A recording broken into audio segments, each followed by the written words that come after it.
तो hello friends, स्वागत है एक बार फिर से आप सभी का आपके अपने YouTube चैनल नैन प्रताप कॉम्पिटिटिव क्लासेस 2.0 में। तो दोस्तों, आज की वीडियो जो है ये वीडियो नंबर 3 है और इस वीडियो नंबर 3 में हम क्या पढ़ने वाले हैं। जैसे कि क्लास 10th के हम बायोलॉजी के बारे में पढ़ रहे थे और बायोलॉजी में भी कौन सा चैप्टर पढ़ रहे थे तो हम पढ़ रहे थे रेस्पिरेशन यानी कि श्वसन। तो आइए समय को बिना गवाए ही वीडियो को शुरू करते हैं। और ये वीडियो दरअसल मुझे अपलोड इसलिए करना पड़ रहा है, इस प्रकार से पहले से ही लिखना पड़ रहा है, क्योंकि मैंने जब पहली बार वीडियो रिकॉर्ड के लिए मैंने बनाया था, उस समय क्या हो गया था कि वॉइस मिसिंग हो गया था। तो हो सकता है कि आपका वॉइस मिसिंग अब ठीक ठाक हो। दोस्तों,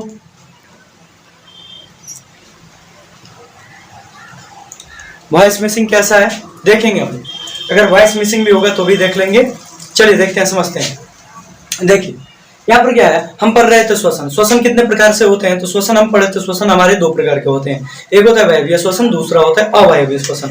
वायवीय श्वसन और अवायवीय श्वसन। वायवीय श्वसन और अवायवीय श्वसन को समझने से पहले हम समझते हैं कि कोशिकीय ईंधन क्या होता है। हम पिछले क्लास में यानी कि कल के क्लास में जैसा कि हम लोग पढ़े हुए थे कि सजीवों के शरीर में जो होती है वो ऊर्जा जो होती है, वो ऊर्जा कैसे मिलती है। वो पहले तो भोजन करते हैं यानी कि पोषण करते हैं, और भोजन करने के दौरान जब भोजन का अंतिम रूप से पाचन उनके छोटी आंत में होता है, तो छोटी आंत में पाचन भोजन हो जाने के दौरान वहां पर उनके छोटी आंत में होता है भिलाई। अब वो भिलाई क्या करता है दोस्तों, तो वो भिलाई जो भोजन में उपस्थित ग्लूकोज होता है, प्रोटीन होता है, वसा होता है, उन सबको एब्जॉर्ब करता है। और ब्लड में एब्जॉर्ब हुआ तो वो ब्लड शरीर के सभी अंगों में दौड़ता है।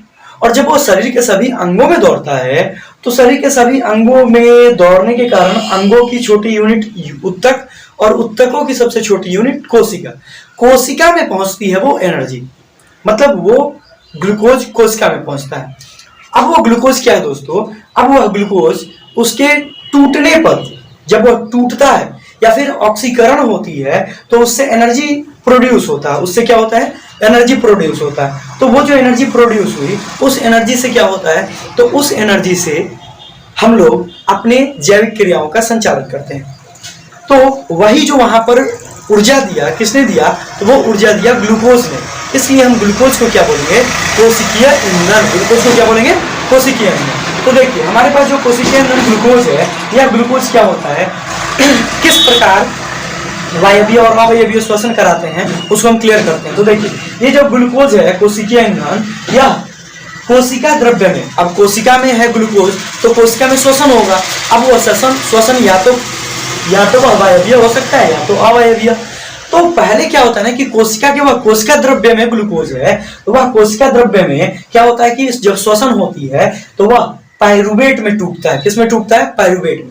और पाइरुवेट का फॉर्मूला होता है दोस्तों C3H4O3, ये होता है फॉर्मूला। तो पाइरुवेट में टूटा और साथ साथ में एनर्जी निकला, वह भी एटीपी के रूप में। किसके रूप में, एटीपी के रूप में। अगर नेक्स्ट पॉइंट की तरफ बढ़े दोस्तों, तो ये हो गया श्वसन। यहाँ पर पूर्ण रूप से श्वसन नहीं हुआ। अब क्या होगा कि कोशिका द्रव्य में श्वसन हो गया, तो यहाँ से जब वह पाइरुवेट टूटा तो वह पाइरुवेट अब क्या होगा कि एक बार ऑक्सीजन की पूर्ण अनुपस्थिति होगी, एक बार ऑक्सीजन की पूर्ण उपस्थिति होगी और एक बार ऑक्सीजन का अभाव होगा।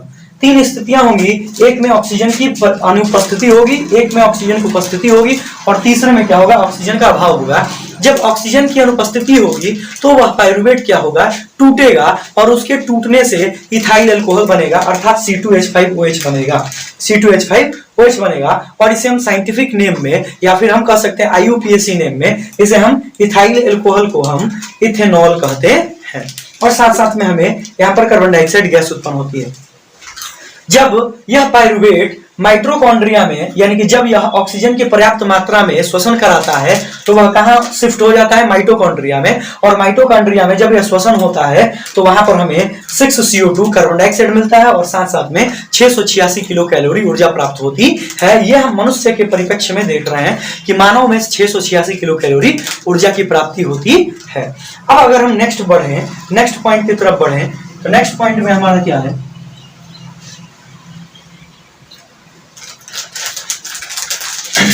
तो नेक्स्ट पॉइंट में हमारा क्या है दोस्तों, तो नेक्स्ट पॉइंट में माइटोकॉन्ड्रिया को हम power house of the cell बोलते हैं। अगले पॉइंट में हमारे पास कि ऑक्सीजन के अभाव में, जब ऑक्सीजन का अभाव होगा, जैसे कि हम जब श्वसन करते हैं तो श्वसन हमारा एक होता है बाह्य श्वसन, एक होता है आंतरिक श्वसन। जब हम श्वास लेते हैं नॉर्मली तो हमारे शरीर के सभी भागों में गैसों का विनिमय होता है, यानी गैस का एक्सचेंज होता है। गैस जाती है और बॉडी के सभी अंगों से निकलकर बाहर श्वास नली से बाहर निकलती हैं। लेकिन दोस्तों क्या होता है कि जब हम दौड़ लगाते हैं या फिर हम कोई फिजिकली एक्टिविटी कर रहे होते हैं या हम कोई क्रियाकलाप कर रहे होते हैं, तो हम जो श्वसन करते हैं उस समय हमारी जो ब्रीदिंग रेट होती है वो होती है बहुत तेज। तो वहां पर जो हम श्वसन करते हैं वो श्वसन हमारे फेफड़े तक ही सीमित रहता है, वहां से निकल जाता है, यानी कि फेफड़ा तक श्वसन गया, श्वास गया और वहां से गैसों का एक्सचेंज हो गया, ट्रांसफर हो गया। तो उस समय जब हम श्वसन किए ना तो शरीर के सभी कोशिकाओं को एनर्जी जो मिली, वहां पर ऑक्सीजन का अभाव हो गया। और जब ऑक्सीजन का अभाव हो जाएगा तो ऑक्सीजन के अभाव में श्वसन जो होता है वह कोशिका द्रव्य में ही होता है, लेकिन वहां पर क्या होता है, जो हमारे शरीर में बन जाता है वो बन जाता है लैक्टिक अम्ल। वही पाइरुवेट जो है क्या बन जाता है, लैक्टिक अम्ल, यानी कि और लैक्टिक अम्ल का फॉर्मूला होता है C3। लैक्टिक अम्ल का फॉर्मूला क्या होता है, लैक्टिक अम्ल का फॉर्मूला होता है दोस्तों C3, यहाँ पर है C3H6 और O3, ये ध्यान रखेंगे। और साथ में ऊर्जा मिलती है और कार्बन डाइऑक्साइड गैस मिलता है।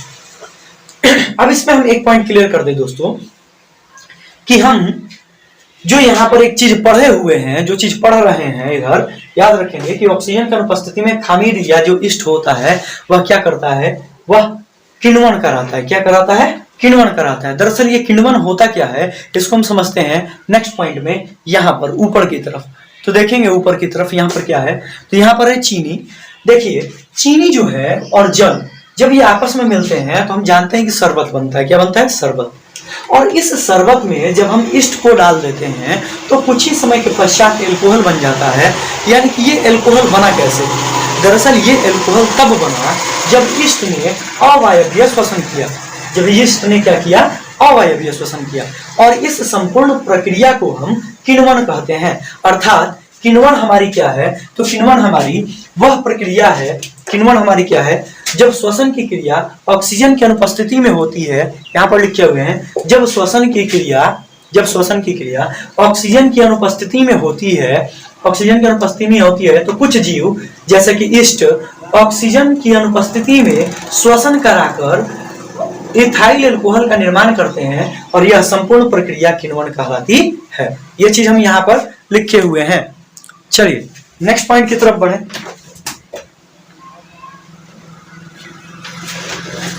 यहाँ पर यह किण्वन कहलाती है दोस्तों। अब आते हैं हम दोस्तों कि वायवीय श्वसन और अवायवीय श्वसन में अंतर क्या है। इन अंतर को हम स्पष्ट करते हैं दोस्तों। वायवीय श्वसन क्या है, तो देखिए हम पढ़े हुए थे कि श्वसन की वह प्रक्रिया या वैसी प्रक्रिया जो ऑक्सीजन की उपस्थिति में पूर्ण होती है वायवीय श्वसन कहलाती है। और इसमें हम क्या पढ़ेंगे, श्वसन की वैसी प्रक्रिया जो ऑक्सीजन की अनुपस्थिति में पूर्ण होती है अवायवीय श्वसन कहलाती है। इस बात को क्लियर रखेंगे। अब अगर हम नेक्स्ट पॉइंट की तरफ बढ़े दोस्तों, तो यहाँ पर ध्यान देना कि हमारे पास तो ये जो ग्लूकोज है, ये ग्लूकोज ऑक्सीजन से अभिक्रिया करता है, तो ये पाइरुवेट में टूटा और एनर्जी मिली। ये आपकी किताब में दिया है। और ध्यान देंगे यहाँ पर भी ग्लूकोज है, ऑक्सीजन से अभिक्रिया किया, पाइरुवेट में टूटा। इसमें टूटा पाइरुवेट में C2H3 और O3। पाइरुवेट का फॉर्मूला C3H4O3 होता है दोस्तों, माफ करना, H4 होता है, माफ करना, और O3 होता है, C3H4 होता है, O3 होता है, माफ करना यहाँ पर। अब देखेंगे यहाँ पर ध्यान देंगे कि ये जो हमारे पास आपकी किताब में जो दिया है वो दिया है कि ये हमारा ग्लूकोज या ऑक्सीजन से अभिक्रिया किया, कार्बन डाइऑक्साइड बनाया और 686 किलो कैलोरी ऊर्जा दे दिया।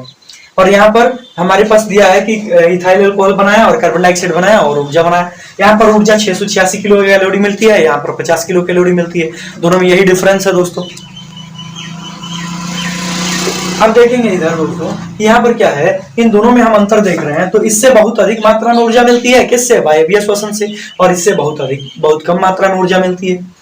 यहाँ पर क्या है कि यह श्वसन जो है कोशिका द्रव्य में प्रारंभ होता है। जी बिल्कुल, वायवीय श्वसन कहाँ प्रारंभ होता है, कोशिका द्रव्य में, और ये जो प्रारंभ होता है यह कोशिका द्रव्य में प्रारंभ होता है। दोनों ठीक है, लेकिन यह जो है यह श्वसन पूर्ण रूप से माइटोकॉन्ड्रिया में समाप्त होता है। मतलब यह श्वसन का अंतिम चरण इसका कहाँ होता है, यह कंप्लीट कहाँ होता है, तो माइटोकॉन्ड्रिया में। और यह कहाँ कंप्लीट होता है, तो कोशिका द्रव्य में ही कंप्लीट होता है।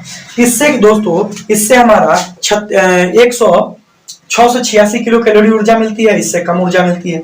इसमें कार्बन डाइऑक्साइड तथा ऊर्जा का निर्माण होता है और इसमें इथाइल अल्कोहल का निर्माण होता है। इसमें यह क्रिया यह किण्वन कराता है, यह ध्यान रखना है, यह किण्वन कराता है। अब आते हैं दोस्तों कि पौधों में श्वसन कैसे होता है। चलिए देखते हैं कि पौधों में श्वसन, अगर हम बात करते हैं कि पौधों में श्वसन कैसे होता है दोस्तों, याद रखेंगे हम बात करते हैं पौधों में श्वसन, तो पौधों में श्वसन की क्रिया जो होती है वह पत्तियों में उपस्थित रंध्रों के द्वारा, स्टोमाटा के द्वारा, या फिर तने में उपस्थित वातरंध्र के द्वारा, या फिर जड़ में उपस्थित मूल रोम के द्वारा होती है। ये बात ध्यान रखना। हमारे शरीर में श्वास लेने के लिए हमारे पास कुछ स्पेशल ऑर्गन डेवलप्ड हैं जिनको हम रेस्पिरेटरी ऑर्गन कहते हैं, श्वसन अंग कहते हैं। उन श्वसन अंगों में हमारा नाक आता है, फेफड़ा आता है, श्वास नली आता है, ब्रोंकियोल्स आता है, एल्वियोलाई आता है, नासा पट्टिका आता है, नासा छिद्र आता है, नॉस्ट्रल्स जिसको बोलते हैं, घ्राण क्षेत्र आता है, प्रघ्राण क्षेत्र आता है, नसिका वेश्म आती है, ये सारी चीजें आती हैं। लेकिन पौधों में श्वसन जो है वो विशेष तरीके से होता है। याद रखेंगे कि पौधों में जो श्वसन की क्रिया पत्तियों में उपस्थित रंध्रों के द्वारा होती है, ये बात ध्यान रखेंगे। कभी कभी श्वसन की क्रिया वातरंध्र की भी सहायता से होती है, कभी कभी श्वसन की क्रिया वातरंध्र की सहायता से होती है। जब पत्तियां झड़ जाती हैं तो वातरंध्र से भी श्वसन होता है। अच्छा, और कभी कभी जड़ की भी सहायता, जड़ में उपस्थित मूल रोम की सहायता से भी श्वसन होती है। याद रखेंगे कि ये पौधे हैं, तो पौधे जब भोजन बनाते हैं तो भोजन बनाने के लिए यह CO2 लेते हैं, लेकिन पौधे जब श्वसन करते हैं तो इस बात को याद रखेंगे कि पौधे श्वसन के दौरान ऑक्सीजन लेते हैं और कार्बन डाइऑक्साइड रिलीज करते हैं। जिस तरह हम मनुष्य ऑक्सीजन लेते हैं और कार्बन डाइऑक्साइड छोड़ते हैं, ठीक उसी प्रकार पेड़ पौधे भी श्वसन के दौरान ऑक्सीजन लेते हैं और कार्बन डाइऑक्साइड गैस को रिलीज करते हैं। लेकिन याद रखना है कि जब वे भोजन बनाते हैं तब वे कार्बन डाइऑक्साइड का उपयोग करते हैं। जैसे कि हम लिखे हैं, जैसे ये पेड़ है, यह पेड़ भोजन बनाते समय कार्बन डाइऑक्साइड लेता है और श्वसन करने के समय ऑक्सीजन लेता है। कार्बन डाइऑक्साइड गैस उत्पन्न करेगा, मतलब जब श्वसन करेगा तो O2 लेगा और CO2 देगा। याद रखेंगे। पादपों में मूल रोम के द्वारा, पादपों में मूल रोम के द्वारा श्वसन की क्रिया होती है। पादपों में मूल रोम के द्वारा श्वसन की क्रिया होती है, इस बात की जानकारी रखेंगे। पादपों में मूल रोम के द्वारा श्वसन की क्रिया होती है। ये मूल रोम मिट्टी में उपस्थित ऑक्सीजन को क्या करती है, अवशोषित करती है। यही कारण है कि कभी कभी पत्तियों पौधे के जड़ के पास अगर जल का जमाव हो जाता है तो उस जल के जमाव के कारण क्या होती है, वह पेड़ सूख जाती है या वह पौधा सूख जाती है। याद रखेंगे। तो ये चीज है कि अवशोषण करती है ऑक्सीजन का, ये चीज है।